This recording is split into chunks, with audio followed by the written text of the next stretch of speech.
Hola, bienvenidos todos a tu canal, Tu Olimpo Interior. Hola, Yarmila, ¿cómo estás? Hola Liliana, ¿todo bien? ¿Y tú? Muy bien, aquí contenta por presentar una vez más un episodio interesantísimo sobre la mitología griega. Van a aprender mucho de ustedes mismos en este episodio del dios Hefesto, que reside en todos nosotros, y van a ver qué tan parecidos somos a ese dios. Antes de continuar, te invito a que te suscribas al canal y le des clic a la campanita para que te lleguen las notificaciones de más videos de la mitología griega. Para aquellos que no saben nada de mitología griega o primera vez que ven el canal, voy a hacer rápidamente unas dos frases que resumen lo que significa un dios en la mitología griega.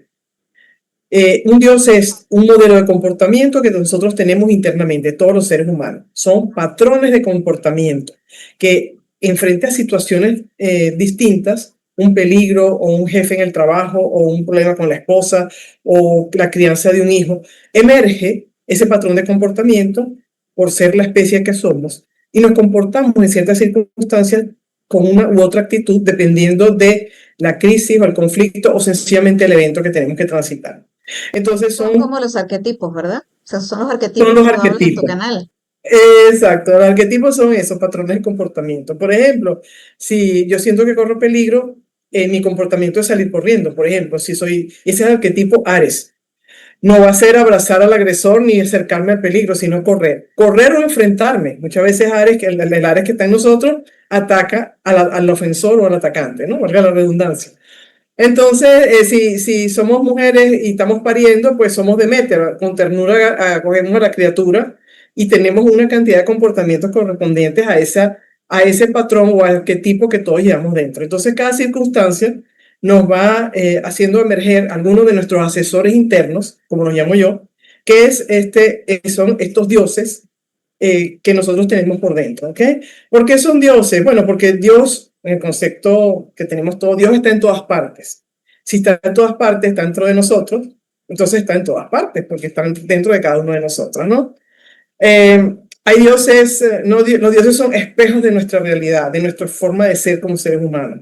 No es que los dioses de la mitología son puros, impolutos, perfectos, son todos buenos y todos caritativos. No, todas las No historias que es tú has así. contado, no, No no, no, es- todo no lo es- contrario. Todo lo contrario, porque nosotros no somos ni blancos ni negros, sino grises. A veces somos buenos y a veces somos malos, ¿no? Como aquel símbolo del yin y el yang, que tiene en lo negro tiene un punto blanco y en lo blanco tiene un punto negro, ¿no? Somos la combinación de muchas cosas, ¿no? Todo es luz y Ya, oscuridad. luz y oscuridad. Y a veces nos preguntamos, ¿cómo es posible que haya podido hacer eso? Entonces podemos preguntarnos, ¿cómo es posible que yo hice eso? ¿Porque metí la pata hasta el fondo? ¿O porque hice algo grandioso que nunca supe que era capaz de hacer? Entonces la frase se acuña para las dos tonalidades, ¿no? Para lo máximo y para lo peor, ¿no? Mira, pero cuéntame, ¿vas a hablar del libro? Sí, voy a hablar de un dios llamado Hefesto que está en mi libro La Divina Traición en tu vida, ¿ok? En ese libro tenemos tres dioses que interactúan en un triángulo amoroso que habita en nosotros y por eso muchas veces tenemos el conflicto interno de que no sé qué hacer porque tenemos esas diferentes voces que no confluyen en un mismo objetivo, sino que es como aquella cosa del angelito y el diablito, ¿no? Que uno te dice haz tal cosa y otro te dice no, no lo hagas, ¿no? Pero esta vez en este libro toco tres. Imagínate lidiar con tres personas que te dicen qué debes hacer o qué no debes hacer, ¿no? Oye, pero esa es una Entonces, trilogía súper controversial del Olimpo, ¿no? Porque imagínate, sí, ellos tienen sus historias, cada uno tiene sus historias particulares. sí, claro. Y a partir de su historia en particular uno entiende por qué son como son. O sea, por qué él se comporta de esta manera y el otro se comporta de otra. Y dice, ah, ya entiendo por qué. Y eso nos sirve también para entender personas con las que no nos llevamos tan bien. Si comprendemos su historia, podemos entender por qué se comporta así, por ejemplo, ¿no? Entonces, yo me acuerdo. Voy a contar una anécdota personal que yo tenía una amiga en el trabajo, que hablamos de estos temas, tú sabes, trascendentales, profundos, psicológicos, el ser humano y todo aquello, que ella tuvo una mala experiencia con otro compañero de trabajo que la defraudó, ¿no? Ella le hizo creer que era una cosa y resulta que era otra. Es decir, este era un señor de clase media baja que le mostró a ella un mundo como que si él ostentara mucha plata, como para lucirse con ella y cuando ella descubrió la realidad quedó súper decepcionada, ¿no? Entonces, Ella me cuenta eso un poco, no, bastante defraudada y me dice, oye, ¿cómo es posible que este señor me haya engañado de esa manera? Qué horrible, no sé qué. Y yo le digo, yo empecé a contarle un poco porque yo lo conocía a él de otros trabajos, la historia de él, la madre, el padre que los abandonó, qué pasó, cuántos hermanos eran, cómo pasaron trabajo, hambre, no sé qué. Y después que yo le cuento eso, le digo, yo no sé, no lo estoy justificando, le dije, pero yo no sé si yo hubiese vivido lo mismo, hubiese sido superior a él en su actitud. No sé si hubiese pasado por lo mismo, su misma vida, mi actitud hubiese sido superior o igual. No lo sé, porque no lo viví. Pero entonces eso quiere decir que de alguna manera cuando representamos el arquetipo de un Dios en particular, quiere decir que quizás nuestra historia se parece un poquito a esa historia de ese Dios. O tiene algunos Sí, aspectos comunes, no sé. Nunca lo había pensado así, fíjate. exactamente, porque todos de alguna manera hemos sido humillados, rechazados, amados, invisibilizados, o como se llama ahora modernamente, haciendo, nos han hecho ghosting. Ajá. Ghosting es así como que estás allí, pero algo que tú no existes, ¿no? Sobre todo en la parte también laboral y en la parte personal, lo que llaman en inglés mobbing, que es que te ponen un asiento y nunca te asignan nada de trabajo, como para que te vayas, ¿no? Ese es el mobbing, eso es la exclusión pasiva, que es que no digo que quiero que te vayas, pero vete. Entonces, todos estos dioses tienen heridas, todos, desde la orfandad hasta el rechazo, hasta el no reconocimiento. Entonces, cada uno actúa desde su herida, pero también actúa desde sus logros. Y entonces, en un momento de crisis, exhiben sus logros o exhiben sus heridas. Y entonces, eso es la capacidad que podemos tener nosotros de diferenciar estas voces dentro de nosotros, para la redundancia, y entender que son nuestros patrones, pero nosotros tenemos el libre albedrío de decidir qué escuchamos y cómo lo vamos a actuar. Ese es el tema. Entonces, vamos a hablar de el más humano de los dioses porque es el más sufrido, ¿no? Y por otras características Yo te iba a que preguntar vamos por eso, a... por qué Hefesto es el más humano de los dioses? O sea, imagínate, eso quiere Mira, decir que tiene esos sentimientos que tiene un mortal, no sé. sí, pero tiene una peculiaridad que los autores de la mitología dicen, exhiben, que a mí me da risa porque él dice que, ellos dicen que es el único Dios que trabaja. O sea, los demás dioses son una manga de vagonetos que no hacen nada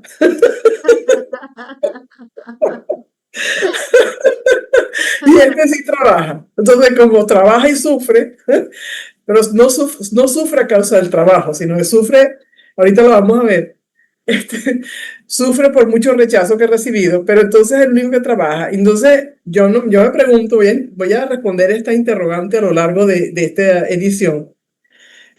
Si tú eres un Dios, no pagas renta de tu casa, no pagas electricidad, no pagas el agua, ni tienes un seguro de vehículo, ni de accidente, ni transporte pagas. Ni transporte pagas, porque tú estás lavando la ropa y de repente, se precipitan, ¿no? Como le ha pasado, como hace Zeus. Zeus quiere enamorar a alguien, como enamoró a Hera, la que fue su esposa por 300 años, imagínate, ¿no? Enamoró a Hera haciéndose pasar por un ave herida en su ventana y llegó a su regazo herida. Entonces, ay, pobrecito estaba. Y de repente de aquel ave emerge un dios. Ay, Dios mío, ¿no? Entonces, sí, ni siquiera necesitó un autobús, un taxi, un Uber, un Didi, nada. O sea, ni siquiera eso pagan. ¿No? Entonces, no, esto es un poco de chiste, pero es verdad, ¿no? Entonces, claro que son abstracciones, son simbolismos, pero viven en el Olimpo, que es un palacio real, comen una especie de brebaje, un brebaje secreto que los hace inmortales, que es una especie de brebaje de miel combinado con unas hierbas naturales allí, que los hace inmortales, porque resulta que además averigüé que la miel nunca se pudre.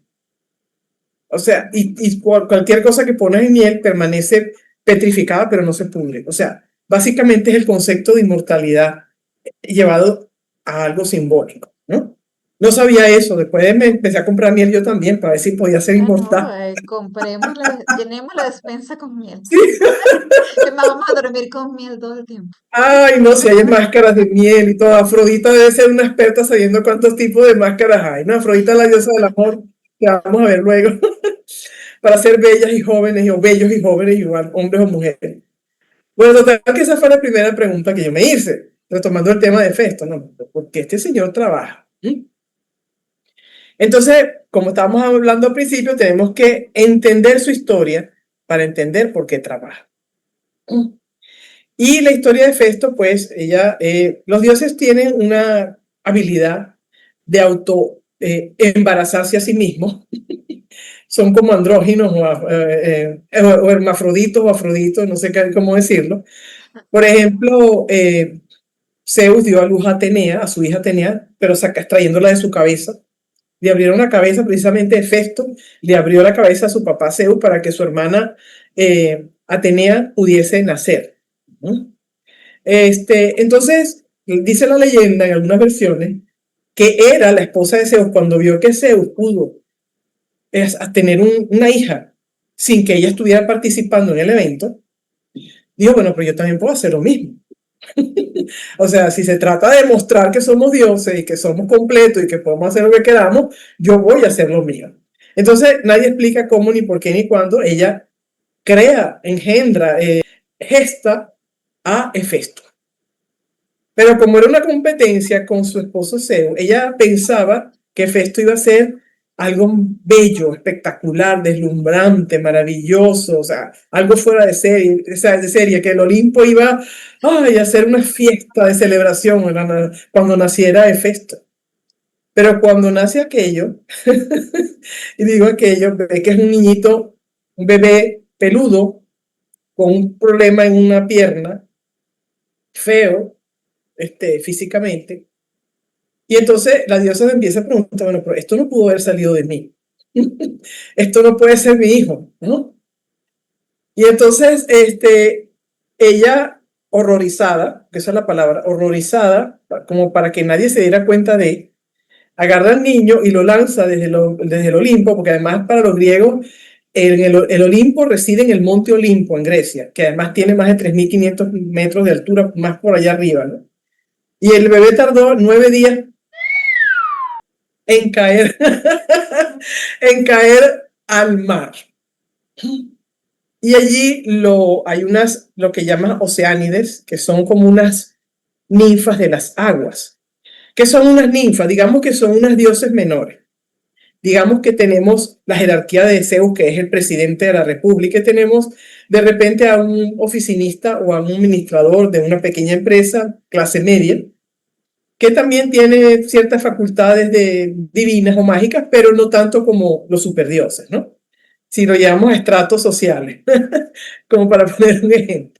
Caen las aguas y entonces Tetis y Eurínome son dos ninfas femeninas que se compadecen de aquella criatura y lo crían en una isla llamada Lemnos, ¿no? Entonces ya empezamos con un rechazo de la madre, ¿no?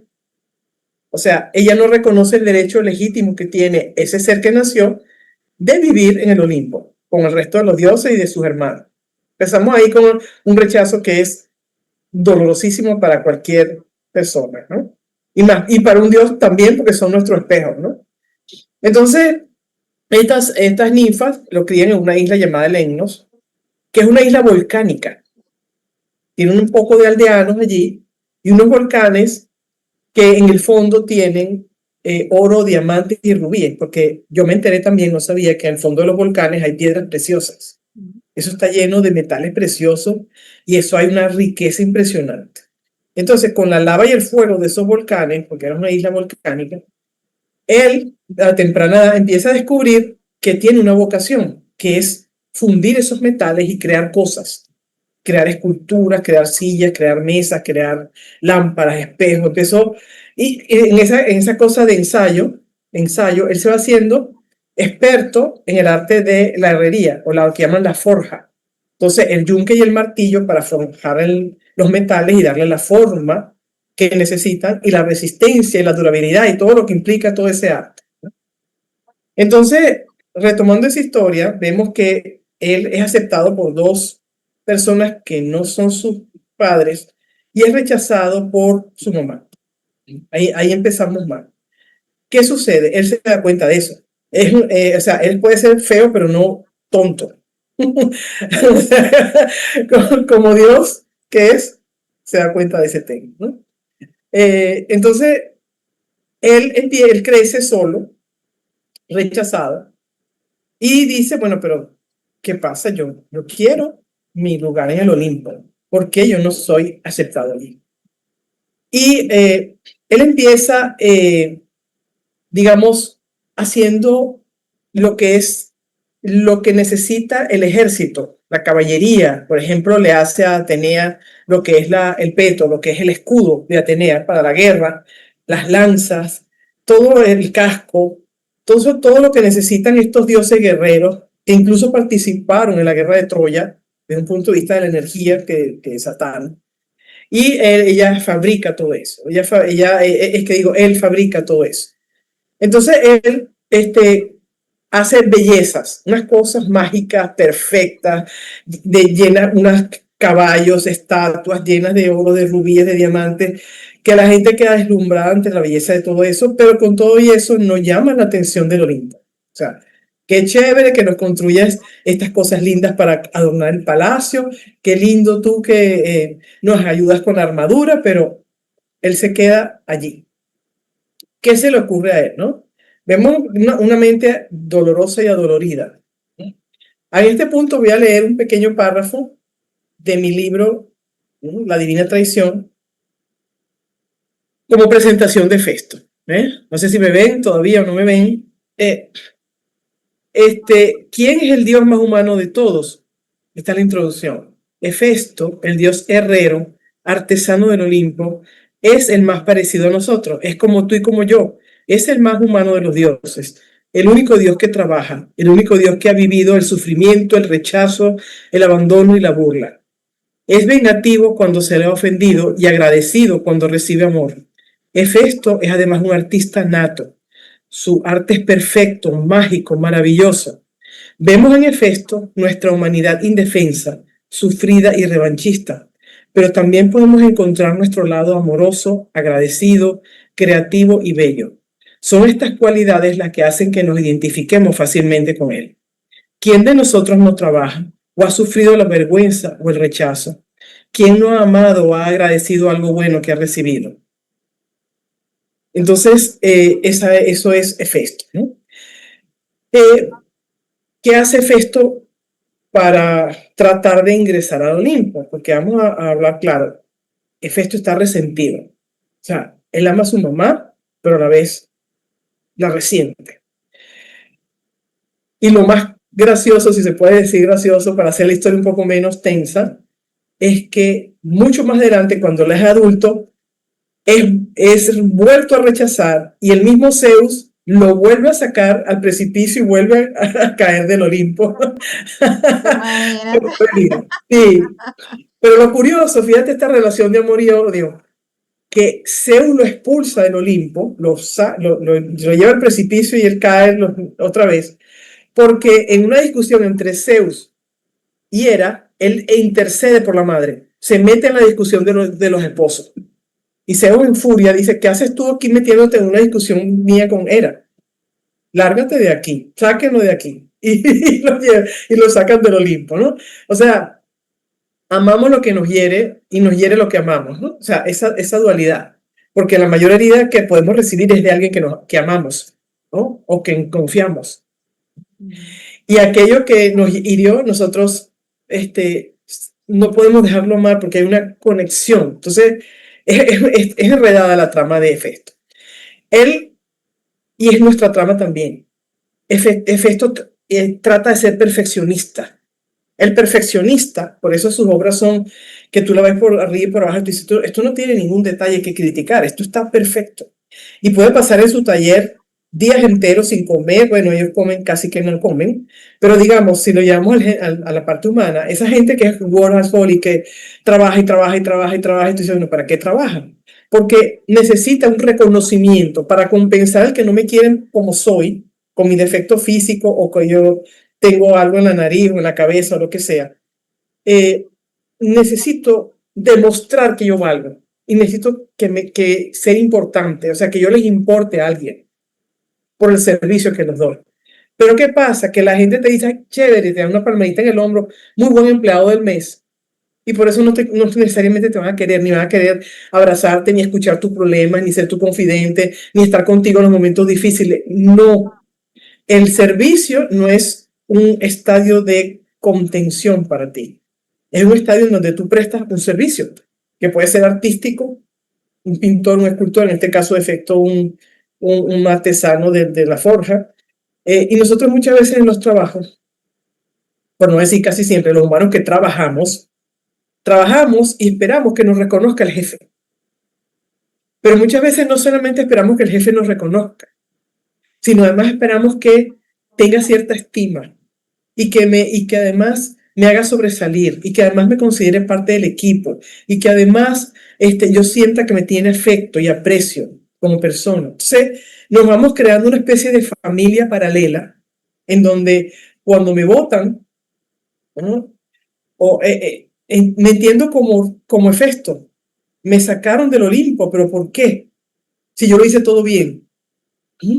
Entonces, por eso el despido laboral es muy difícil de sobrellevar. Cuando hay una pareja casada y uno de los dos es el que pone el divorcio, la persona, no la que tomó la iniciativa, sino la persona que recibe el impacto de que me quiero divorciar de ti, se siente ahora todo lo que hemos construido, este Olimpo que hemos construido se me viene abajo. Ahora soy expulsada o expulsado de este Olimpo. Entonces son situaciones en donde el rechazo es personal, no es laboral. Pero como Hefesto aprendió que existe el amor, pero que no viene de su propia linaje, esa herida continúa afectándolo y trata de reemplazar ese linaje que no lo reconoció con su trabajo. O sea, con lo que los clientes o los dioses le dicen que es él. Díganme quién soy y yo se los demuestro que yo sirvo. Entonces, eres un herrero, eres un maestro de la forja, maravilloso, pero eso no lo llena, porque todavía está fuera de su lugar. Y nosotros como seres humanos necesitamos un lugar en donde podamos tener ese espacio de reconocimiento y de contención solo por existir y ser como somos. No porque trabajemos muy bien, ni porque seamos excelentes, ni seamos unos físicos, ni unos genios. Por ejemplo, llevándolo a la vida real, digamos que los nerds, esos estudiantes que son unos geniecitos, que sufren de bullying, son Hefesto. Y el que hace bullying es Ares, ¿no? Ares es el que hace bullying, es quien ejecuta el bullying. Y Hefesto es la víctima del bullying, ¿no? Entonces, cuando Hefesto decide vengarse, es mortal. Es mortal, que puede ser que ocasione la muerte o que sencillamente deja a otra persona ridiculizada o destruida emocionalmente o no sé, marcada para el resto de su vida. Él sufre, pero tiene una cualidad, Hefesto, que es la paciencia. Y ahorita les voy a explicar por qué, ¿no? Un poco el tema. Viendo la historia otra vez del personaje, porque es que es importante entender la historia de cada uno para, no sé si de sentir compasión o sencillamente comprender que eso lo ha marcado, que esa persona vive en su pasado no resuelto y que tuvimos la fortuna o no de no vivir aquella cosa horrible y que entonces hay que mirarlo de otra manera. Eso no implica que no vamos a poner nuestros límites, ¿ok? Vamos a estar claros. Viene esto a tratar de molestarme, yo le voy a poner un límite, ¿no? Por mucho problema que él tenga. Pero hay del odio o del rechazo, de la exclusión, se pasa a otro estadio como más elevado, ¿no? Más en donde entiendo que es, como dice aquel dicho, una culebra que me puede picar y que su naturaleza quizás no cambie así, pero yo me tengo que proteger de eso, ¿no? Básicamente. Entonces, Hefesto planea, unos dicen que es la boda de Hera y de Zeus, otros dicen que es sencillamente una celebración que había en el Olimpo, que se había anunciado en el Olimpo que se iba a hacer. Entonces, él maquina fabricar un trono lleno de perlas y rubíes y joyas preciosas que sea digno de una reina, ¿verdad? Y además el tipo es tan inteligente que tiene todo un mecanismo de levantar la silla, ponerla hacia atrás, ponerla hacia adelante, ponerle mecanismo de seguridad. O sea, es que esos griegos, te digo, hasta robots se habían inventado cuando no existía ni siquiera el Internet, pero tienen una imaginación y como un presentir el futuro 5.000 años antes que yo creo que ninguna otra civilización lo ha tenido tan claramente, ¿no? Bueno, él hizo el Y robot, ¿no? El robot este que daba la vuelta a la isla de Creta. algo sí. Sí, un vigilante para la isla de Creta que él fabricó, que tenía como 5 metros de alto, que era un robot fabricado por Hefesto para proteger a los cretenses. Y entonces, fíjate tú cómo nosotros nos parecemos a nuestras creaciones, que la única manera de neutralizar ese robot que tenían los enemigos era sacándole una especie de clavo que tenía en una de las piernas el robot. Mm. Si lograban llegar al robot y sacarle esa especie de clavo, tornillo, no sé cómo hecho, de qué metal, de cobre, etcétera, lo neutralizaban, lo detenían. Para Lo, simular su defecto en su pierna. sí, o sea, él hizo de su creación un espejo de sí mismo. Pero ¿cómo la hace? De 5 metros, algo así que aterrorice, que sea imponente. Ok, tendrá su defecto en su pierna, pero nadie se la atreve a acercar, ¿no? O sea, eh, y sobresale, porque, o sea, si iban a acercar la isla, hasta las montañas eran, bueno, yo digo 5 metros por decir cualquier cantidad de altura, pero realmente era una cosa que sobresalía por encima de las montañas, la altura de ese gigante robot, ¿no? Entonces, nuestras creaciones también, o sea, son espejos de lo que nosotros tenemos, ¿no? O sea, de las cosas no resueltas por nosotros. Y eso lo demuestra Hefesto, ¿no? De hecho, eso es un capítulo que vamos a hablar luego después en otro video, que tiene que ver con la caja de Pandora, Mm. que Zeus le encomienda a Hefesto la creación del ser humano. Oh. Entonces, La somos más creación del ser humano, imagínate. sí. Si lo comparas con la Biblia, cómo se crea la humanidad, la Biblia habla de un Dios que a través del aliento divino que infunde en el barro, y entonces crea a Adán y luego crea a Eva y todo aquello. Eh, Eva es la mala de la película, entre comillas, ¿no? La que cayó en la tentación. Y en el caso olímpico, Zeus manda a Hefesto a crear una mujer, que es Pandora, y ella es la que por abrir la caja sin permiso crea todas las plagas de la humanidad, ¿no? De eso podemos hablar luego. Pero hay una similitud entre el concepto de lo femenino y lo masculino en ambos tipos de versiones de cómo se creaba el mundo que vivimos. Entonces, hablábamos de que nos parece mucho a Hefesto porque él nos crea. Y hablábamos de que el robot Talos que él creó para proteger la isla de Creta, que era casi que a su imagen y semejanza, tenía un problema en el pie. Entonces, ¿qué cantidad de problemas no tendremos nosotros si Hefesto fue rechazado, fue despedido de la mansión que le correspondía? Todos los herederos del Olimpo se burlan de él, lo crió alguien que no era nada que él, además fueron unas ninfas que no eran en la categoría de Dios que él tenía, y tuvo que sufrir su niñez en orfandad, ¿no? Entonces, más o menos, tenemos ese sentido de orfandad, por eso rezamos mucho a Dios, porque sentimos que nos expulsaron del paraíso, como expulsaron a Hefesto. Entonces estamos buscando cómo regresar, Dios ayúdanos, y en la época era Zeus, ayúdanos. La gente en esa época de Grecia, de la antigua Grecia, uno jura en esta época en el nombre de Dios. Antes juraban en el nombre de Zeus, porque era el Dios, pero era un Dios que existía en una nube. O sea, en un Olimpo, en donde no lo podía alcanzar, pero sabía que estaba en algún lado, ¿no? Parecido a lo que nosotros tenemos, que rezamos y oramos al Dios, los cristianos a nuestro Dios, pues, y nosotras a cada quien a lo suyo. Pero Claro, es algo, la diferencia allí es que ellos tenían muchos dioses, entonces me imagino que algunos, bueno, rogaban a Atenea o a sí, Poseidón o a cada dios de manera, digamos, independiente, ¿no? O sea, la diferencia sí, con la versión actual, digamos, monoteísta, donde tenemos una sola figura. Pero bueno, entonces gracias a Hefesto es que nosotros tenemos que trabajar para ganarnos el sustento. Se puede interpretar eso. Sí, sí, para ganarnos el sustento y el reconocimiento. Entonces, es algo así como que yo valgo la pena de existir porque, bueno, porque mira todo lo que soy capaz de hacer, ¿no? Y te presento todos mis atributos y todos mis talentos, ¿no? Eh, Decía que Hefesto es muy ingenioso y muy maquinador. Él es estratega, un estratega que se toma todo el tiempo del mundo para pensar lo que tiene que hacer hasta conseguir el objetivo. Y está enfocado. Él tiene una virtud que es muy importante, que no se cumple con esta generación que tenemos WhatsApp y tenemos Instagram y todo esto, nos pasamos en esto, ¿no? Roleando para ver qué dijo este y qué dijo el otro. Él se enfoca tantas miles de horas al día, semanas, meses, en cumplir ese trabajo hasta el final sin desviarse.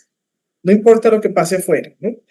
Entonces a él se le ocurre en la fiesta del Olimpo, que hacía mención, unos dicen que es una fiesta normal, otros autores dicen que era la boda de sus padres, ¿no? Bueno, de su madre con Zeus, porque él fue generado solamente por Hera.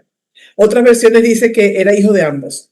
En fin, ¿cómo es? Potatoes.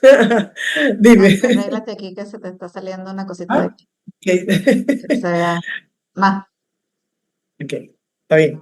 ¿Ah? Ya, Bien. listo. Ahora sí. Bueno, potatoes, como dicen por ahí. No importa, el hecho es que fue rechazado, principalmente por la madre. Bien, entonces él hace una silla mecánica con toda aquella de las joyas y que es una silla que es, bueno, propia de una reina y anónimamente la envía al Olimpo. No está bien especificado si lo envió con Hermes o con alguna ninfa o con algún súbdito o vasallo del reino, pero la envía. Y llega a aquel regalo anónimo y dice es para una reina. ¿No? Entonces todo el mundo entendió que era para Hera. Cuando Hera se sienta allí, todo el mundo queda deslumbrado. Oye, pero esto te realza tu majestad. 24 horas estuvo allí exhibiéndose en la silla, mi silla, todo, mira, aquí tienes, ¿no? Uy, pero cuando se trató de levantar de allí, no pudo levantarse, porque Me puso una trampa. me puso una trampa, no pudo levantarse y entonces llama al resto de los dioses, vamos Ares, tú que eres el bravo de la película aquí, trata de liberar a tu madre y nada, de todo aplicó ese Ares, la fuerza bruta de Ares, caerle a golpes, a patadas, de todo, no pudo. Y así Zeus no pudo, Hermes no pudo, entonces Poseidón no pudo. Entonces dice, bueno, pero ¿quién envió esto? Entonces Hermes, que es el más pila de todos que están allí, porque él es maquiavélico, pero porque se sabe los chismes de toda la comarca. Entonces sabe quién tiene que Veo preguntarle que qué estás cosa. bien informado. Bien informado, sí señor. Y el bien informado siempre se sale con la suya. Entonces, entonces él deduce que es Hefesto. Y él dice, es Hefesto el que hizo esto. Entonces Ares, el bravucón, el que hace bullying en la película, yo voy a traer a Festo para obligarlo a que saque a mi mamá de esa silla. ¿Mm? Entonces, como Festo no está nada tonto, ya sabía por dónde venía Ares. Y él ha preparado una especie como de máquina giratoria lanzafuegos, que es como una rueda que tiene varios haces y era como un lanzafuegos, una llamarada. Entonces viene Ares con la espada a tratar de atracarlo y cuando él prende la máquina, el otro sale aterrorizado. Pues, porque ¿quién va a enfrentar con una espada una cantidad de haces de fuego? Nadie. ¿No? O sea, por eso al final, aunque al principio el que hace bullying, no sé cómo se dice, bullier, no sé, Bullying, ajá, el bullyingista, exacto. yo voy a inventar una palabra, el bullyingista hace bullying, el que piensa más se sale con la suya al final. Pero bueno, ¿qué pasa con Hefesto? Dice, bueno, pero viene Dionisos, el rey del vino, junto con Hermes, y se sientan a él a hablar, pero no seas así, le van dando vino hasta que lo embriagan. Embriagan a Hefesto, lo montan en una mula y lo trasladan al Olimpo para llevarlo al palacio para que saque a la madre de ahí. Llega todo borracho Hefesto allí y se da cuenta que no está donde tenía que estar. Todo el mundo se ríe de él porque además lo transportaron en una mula como siendo el ridículo, ¿no? Entonces dice, bueno, yo voy a liberar a mi madre siempre y cuando me otorguen la mano de Afrodita. Eh, Oh, yo pensaba que era que Zeus era el que se le había ocurrido esa genial idea. no, a Zeus no Mira, se qué le ocurrió. vivaracho. Sí, pero dice así, que él era el más horrible, feo físicamente, y aquella era la más hermosa, ¿no? Pues Porque la mano de Afrodita le aseguraba a él su espacio en el Olimpo, que al final quería recuperar su espacio en el Olimpo. El tema es que Afrodita y Ares ya eran pareja. Entonces, Ares, que ya estaba ya, digamos, molesto con el individuo este en que le modo lanza la alfa. llama, sí, pero Zeus no tiene más remedio que aceptar. Oye, ¿cómo voy a hacer si tengo que liberarla? Voy a tenerla aquí sentada el resto de su existencia, no puedo. Entonces, esa es la extorsión que si lo llevamos a la vida real utilizaría, por ejemplo, alguien con dinero que le ofrece, que le gusta a una chica joven y le ofrece a la familia, te doy, como en las épocas antiguas, pero se sigue haciendo, le doy a la familia la casa, el sustento económico, el resto de su vida, si me caso con la hija, ¿no? Está ilustrando ese ejemplo. ¿No? En este caso, bueno, pero Afrodita es Afrodita y al final se sale con la suya, no voy a contar ese capítulo, porque eso es para el siguiente capítulo de Para Afrodita. eso tenemos el libro, ¿verdad? Porque ahí está esa Para eso trilogía. tenemos el libro donde contamos los pormenores de exactamente qué pasó en ese triángulo, en esa disputa amorosa entre los tres. Y Hefesto, al final, en realidad, se sale con la suya, pero no se sale con la suya. Es aceptado a regañadientes, pero nadie lo quiere igual. O sea, sigue siendo rechazado. O sea, que a la fuerza, porque impongas tus ideas, porque tú digas que tú eres el mejor de todos, porque tú extorsiones a la gente, no significa que te vayan a querer. Te pueden utilizar, te pueden usar, pero no quererte. Entonces, para todo lo que de alguna manera hemos tenido una herida, bien sea de la niñez, de la infancia, hay una frase que a mí me alivia cuando me siento de alguna manera en contacto con algún tipo de herida del pasado, que tiene que ver con soy lo mejor que me ha pasado. Yo siempre repito, soy lo mejor que me ha pasado. O sea, si yo reconozco que yo soy lo mejor que me ha pasado, eso que soy, no, todo lo demás que me digan o me dejen de decir, no puede estar por encima de lo mejor que me ha pasado, que soy yo. O sea, es difícil a veces entender.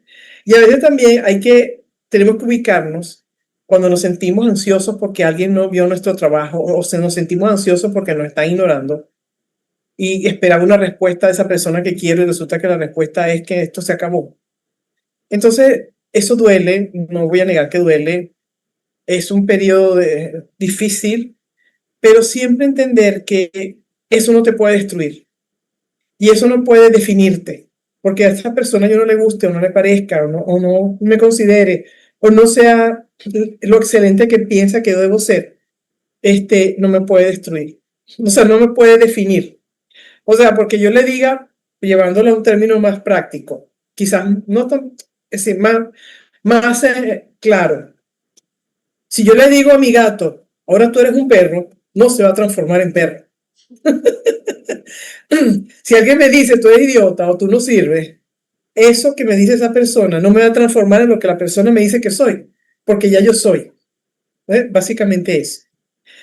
Si quieren saber más de Festo a nivel de cine, de película, ¿no? De serie, en Netflix, es una serie relativamente vieja, pero ustedes pueden ver en la serie del Doctor House a Festo. El Doctor House, una serie que era un médico refunfuñón, que no le caía a nadie, que era déspota, porque además el resentimiento que había por dentro lo descarga en todo el mundo. Tiene una lesión en una pierna y anda con un bastón, ese doctor. Y entonces él siempre se va a sentir excluido. Y es una ilustración perfecta de lo que es Hefesto. Lo pueden conseguir en YouTube. En YouTube, si ponen frase sarcástica, Doctor House, hay una parte donde él dice, no importa si la mitad de tus pacientes te adoran y la otra mitad te detesta.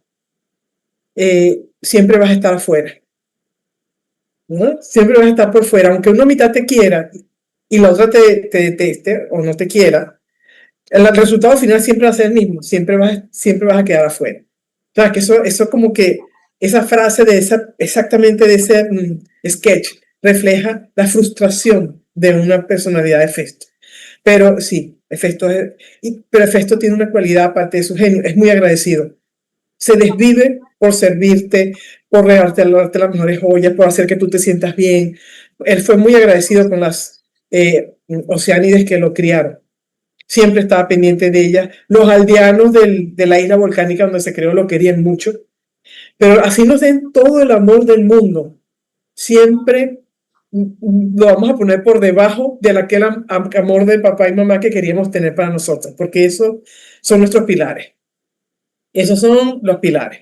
Entonces, si tú tienes una cosa cortica, una mamá, un papá o alguien que tú, desde el punto de vista de las constelaciones familiares, alguien que tú sientas que te rechazó, la abuela, el tío, tú sencillamente mentalmente mira a la persona y le dices, entiendo que hayas tenido una vida y un destino difícil y dejo con tuyo lo que te pertenece y me llevo conmigo el regalo que me diste, que fue el regalo de la vida. Con eso me llevo y tomo fuerza para seguir adelante. Es una manera de reconciliarte con aquellas personas de tu linaje que pudieron rechazarte. Es algo así como que te entiendo, te dejo con lo que tú consideres que sea para ti y de ti tomo el regalo de la vida porque por ti vino la vida que yo estoy disfrutando en este momento o la vida que me ha sido otorgada en este momento. Entonces es una manera de reconocer que esa fue un instrumento para que tú pudieras seguir viva y además separar lo que esa persona siente por ti de lo que realmente te pertenece, que es el regalo de la vida que tú disfrutas o no, como tú decidas disfrutarlo o no. Claro, qué bonito ese Eh, ejercicio, ¿no? O sea, de alguna manera también tiene que ver con aceptar, bueno, que obviamente tus padres son tus padres, no son tú no eres tus no, padres tampoco, pero tú simplemente tienes que entender que ellos tenían su situación, pero tú tienes la tuya y quien controla, tú no puedes controlarlos a ellos, pero puedes controlarte a ti.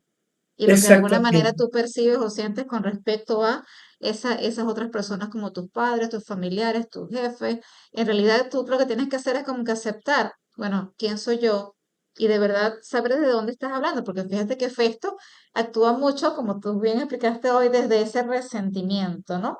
Desde ese me expulsaste y ahora yo no estoy donde pertenezco. Y al final nunca se va a sentir que pertenece a ningún lugar, por lo que entiendo, ¿verdad? ¿Por qué? Porque simplemente, bueno, no estoy allá, no estoy aquí, si estoy allá no me quieren. Es una situación bastante complicada, pero bueno, todo parte por aceptar y entender un poquito esa situación personal de cada quien. Sí, todo habita todo radica en habitarse, habitar tu cuerpo y habitar tu presente y construirte. O sea, nadie tiene la capacidad de construirte como tú mismo. Mm. Entonces, si basas en que tú puedes construir tu propia vida, tu propio destino, tus propios intereses, ¿por qué depende de que otro venga a decirte que eso está bien o está mal o deberías haberlo construido así, sí y así no? Es tu vida. O sea, una vez que te dan el regalo, tú haces con ella lo más hermoso que puedes hacer. ¿Sí? Reconoce a quien te dio el regalo, que fue el regalo de la vida. Te reconozco que a través de ti pude venir.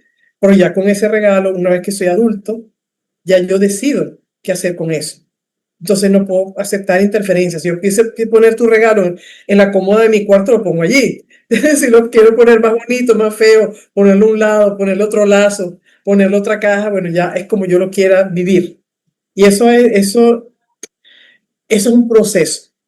Eso es un proceso, eso no es así como que No abracadabra, es ya. fácil, sí, no es fácil, obviamente, para cada quien entender y aceptar que la responsabilidad es tuya y tú eres el que tienes que verte a ti mismo. Sí, y por eso a veces se recomienda llevar un diario, pero no el diario rosa de la era victoriana en donde él me quiso, él me dio un regalito, él me besó. No, el regalo de qué construí para mí hoy. Llevar una bitácora de qué hice por mí, qué hice para mí hoy. Yo, autónomamente, salí a pasear, a agarrar aire y tomar sol. Eso es importante. Los pequeños detalles. O sea, es solamente eso. Salí, di una vuelta a la manzana donde vivo, respiré hondo y tomé sol. Eso hice por mí. De repente nunca lo hago. O de repente lo hago muy pocas veces, pero esta vez lo hice. ¿Qué hice esta vez? Vi los alimentos que me consumí, me di cuenta que esto me hacía daño, entonces ya no voy a consumir más este alimento ¿Qué hice por mí? Dejé de consumir tal cosa. Y cuando uno revisa todo lo que, eso, ya la mente va diciendo, ay, yo soy capaz de construirme. Ya la psique va diciendo, ay, yo soy capaz de, a través de pequeños pasos, entender que hay logros, hay pequeños éxitos que hacen que yo entienda que estoy construyendo algo para mí. No que mi jefe, no que mi hermano, no que mi papá, sino yo me lo estoy dando. Y eso es importante hacerlo de lo pequeño a lo grande, pero hay que empezar con pasos pequeños para que se vuelva un hábito. Ya hay un momento en que uno lo hace de una manera casi automática. ¿Qué hice hoy por mí? Ah, me faltó hacer tal cosa y ya lo hago. Y es importante porque después cuando tienes tres semanas y revisas ese diario, el sentimiento de satisfacción es, es indescriptible. Por fin me atendí, por fin me ocupé de mí, por fin me cuidé, por fin me habité.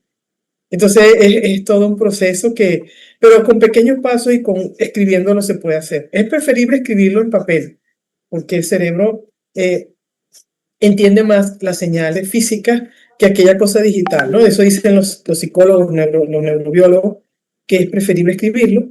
Y entonces las agendas 2026, que la gente va a empezar a comprar o está comprando en este mes, escriban en sus agendas o tengan dos agendas, en vez de tener solamente una para el trabajo, lo que me piden que haga, tengan una personal, en donde hoy me atendí de esta manera, me compré un nuevo jabón hecho a base de hierbas no sé qué, o una nueva colonia para mí, la probé, me encantó, o comí y me hice una cena especial que nunca me había hecho, o sencillamente salí a respirar, no importa. Pequeños detalles hacen grandes pasos, ¿no? Como dice Buenísimo, un dicho claro. ¿qué? Adelante, adelante. Sí, no, hay un dicho dice que el árbol de roble se construye a partir de una pequeña semilla. Todo empieza con los pequeños pasos.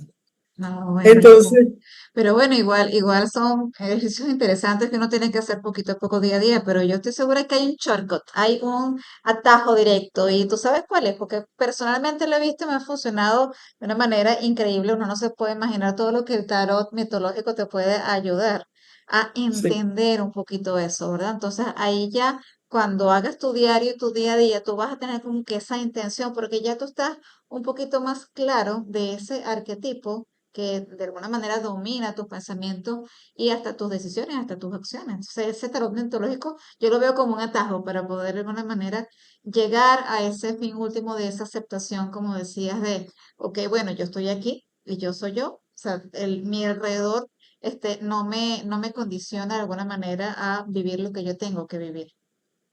Sí, hacemos el tarot mitológico basado sencillamente en determinar a través de los arquetipos con un tarot mitológico cuál es tu historia. No la que te cuentas en tu cabeza, sino realmente la historia evolutiva a través de los arquetipos que has pasado, qué heridas no has resuelto, qué potencialidades tienes y qué recursos deberías utilizar en las situaciones que estás atravesando. Porque eso se llama crecer.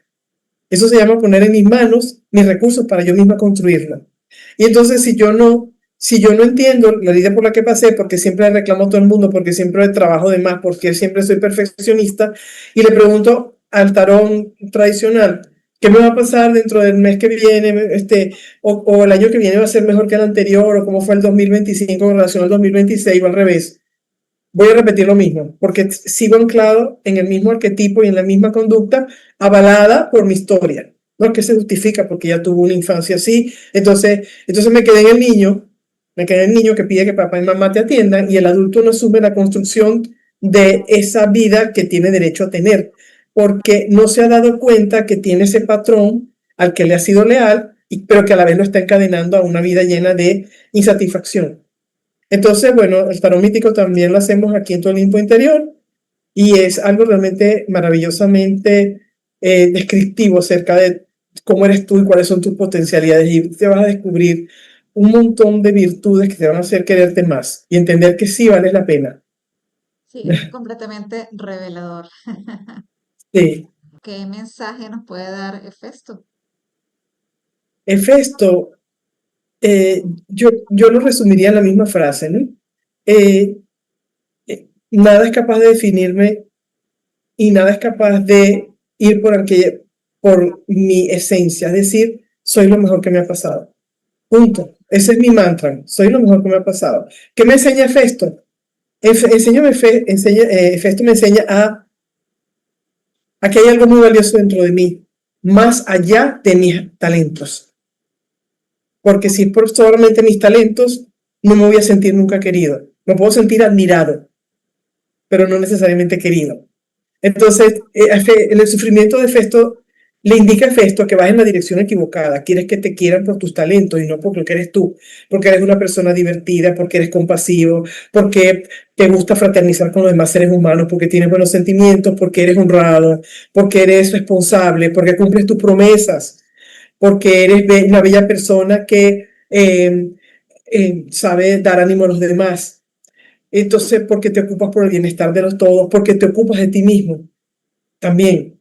Entonces, por todas esas cualidades que deberían ser realmente aquellas cosas de nosotros que hacen que tengamos intimidad y fraternidad con los demás, debería ser el ser, lo que yo soy. Porque siempre cuando alguien nos pregunta, hola, ¿cómo estás? Siempre nos pregunta, ¿a qué te dedicas?